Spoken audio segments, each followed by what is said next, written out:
ईशा, ईशा, आई, बाबा.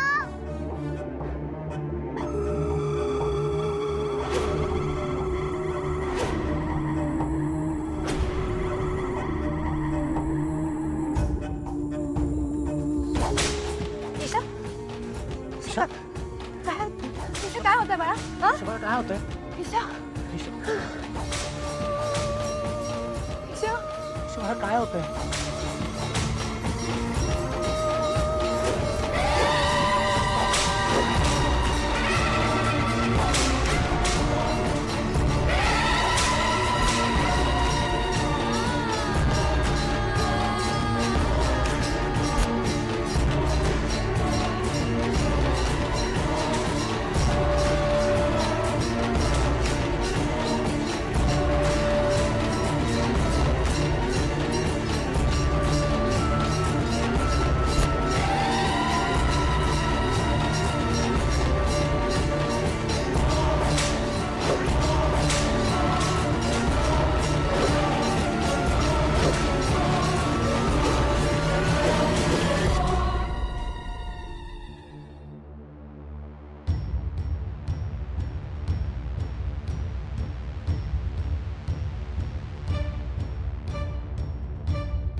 ईशा,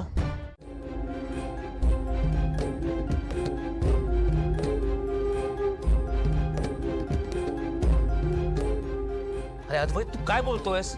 एक व्यक्ती गेली 7 वर्ष मृत्यूशी झुंज देते आणि आपण एक बटन बंद करून तिला मारून टाकायचं म्हणजे खूनच ना. अद्वैत, बाबा, मला व्यवस्थित कळतंय मी काय बोलतोय ते. तुम्ही प्लीज समजून घ्या.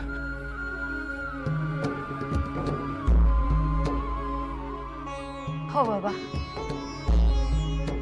ती देवी आईची मुलगी आहे.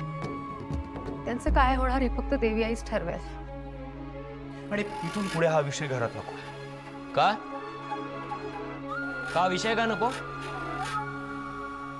म्हणजे आमच्या मताला या घरात काही किंमत नाहीये का? महत्व नाहीच आहे का? आधी सगळ्यांच्या मताला किंमत दे. आणि आपण कुटुंब म्हणून बोलतोय ना. तुम्हा दोघांना कळत कसं नाहीये? इंद्राणीनं आयुष्यभरात त्रास भोगलाय, सहन केलाय, असूनही भोगते तो त्रास. त्यांची या त्रासातून मुक्तता करायला नको का? बरोबर आहे भाऊजी तुमचं. इंद्राणी ताईंना निदान सुखाने श्वास तरी सोडू दे. मला पण पटतंय. आपण व्हेंटिलेटर काढायला हवं. हे बघा, मला माहिती आहे आपल्या सगळ्यांचाच इंद्राणी आत्यावर जीव आहे आणि म्हणूनच सांगतोय आपण त्यांची या त्रासातून सुटका करूया ना. त्यांना प्रेमाचा निरोप देऊया. आणि आपण एवढे चमत्कार पाहिलेत. समजा असं झालं की आपण व्हेंटिलेटर काढला आणि काहीतरी पॉझिटिव्ह घडलं तर, इंद्राणी आत्या बऱ्या झाल्या तर, हा विचार का नाही करत आहोत आपण? तुझ्याच तुलाही माहितीये हे शक्य नाहीये. अद्वैत बाईजी, नेत्रा, 7 वर्ष झाली आपण इकडे मस्त लाईफ जगतोय आणि तिकडे आत्या सासूमा आजारी पडून आहोत. आपण त्यांची सुटका करूया ना. आपण का शिक्षा देतोय त्यांना?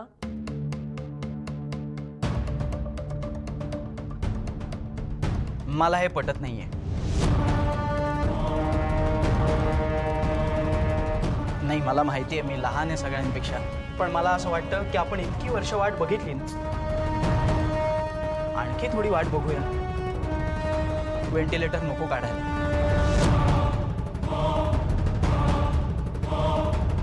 आणि आजवर या घराने इतके चमत्कार बघितले.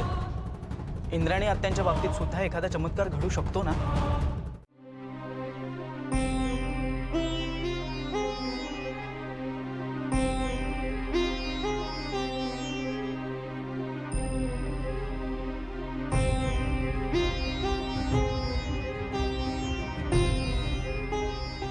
कसं बोलताय सगळे?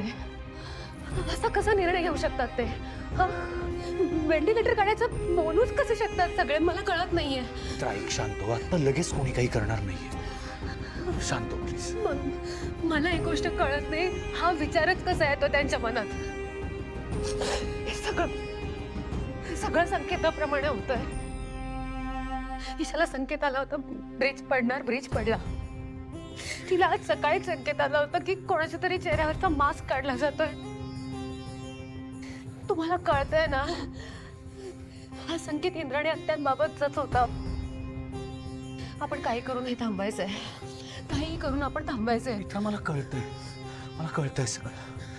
आपण हे सगळं थांबवायला हवं, पण आता घरात कोणीच काही ऐकण्याच्या मनस्थितीत नाहीये.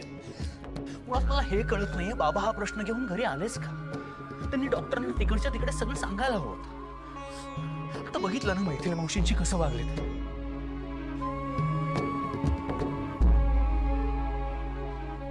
मलाही कळत नाही, मैथिली मावशींची सगळे असं कसं बोलले. 7 वर्षात पहिल्यांदाच मी त्यांच्याशी असं बोलताना पाहिलंय सगळ्यांना.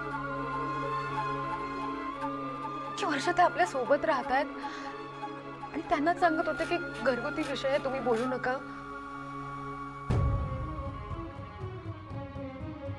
असं तर नाहीये ना की कोणीच मैथिली मावशीनं मनापासून स्वीकारलं नाहीये. सगळं आपल्याला दाखवायला म्हणून इतकी वर्ष